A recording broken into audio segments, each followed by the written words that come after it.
വിനയം ക്ഷണിക്കുന്നു.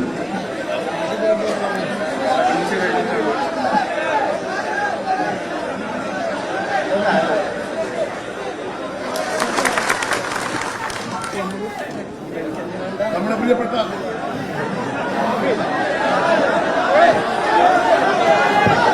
ക്ഷണിക്കുന്നു.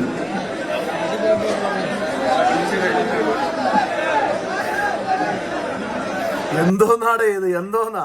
ആകെ ഒരു മൈക്ക് കൊണ്ട് അതിനകത്ത് സംസാരിക്കാൻ 45 പേരുമുണ്ട്.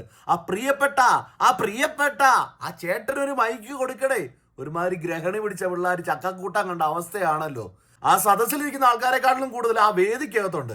ഇനിയെങ്കിലും ഈ ജാഥ അടുത്ത സമ്മേളന സ്ഥലത്ത് എത്തുമ്പോഴത്തേന് ഒരു 4-5 മൈക്ക് നിരത്തി വെച്ച് ആവശ്യമുള്ളവർക്കെല്ലാം കൊടുക്കടേ. അല്ലെങ്കിൽ തന്നെ കോൺഗ്രസ് പാർട്ടിക്കുള്ള ആക്ഷേപം എന്ന് പറയുന്നത് തമ്മിത്തല്ല്, അധികാരമോഹം, കുതികാലി വെട്ട്, ഇതൊക്കെ തന്നെയാണ് നിങ്ങളുടെ പാർട്ടിയുടെ ഏറ്റവും വലിയ പ്രശ്നം. അതൊക്കെ ഒന്ന് ഒഴിവാക്കടേ. എപ്പോഴും ഇങ്ങനെ കിടന്ന് തമ്മിത്തല്ല് ഉണ്ടാക്കിക്കൊണ്ടിരുന്നാ മതിയോ? എന്നാലും ആ ചേട്ടൻ വന്ന് വെച്ച് 2-3 തവണ പ്രിയപ്പെട്ട നമ്മുടെ പ്രിയപ്പെട്ടാന്ന് പറഞ്ഞു. അന്ന് പറഞ്ഞു ഒഴിവിക്കാനുള്ള ഒരു അവസരമെങ്കിലും കൊടുക്കാൻ പാടില്ലായിരുന്നു.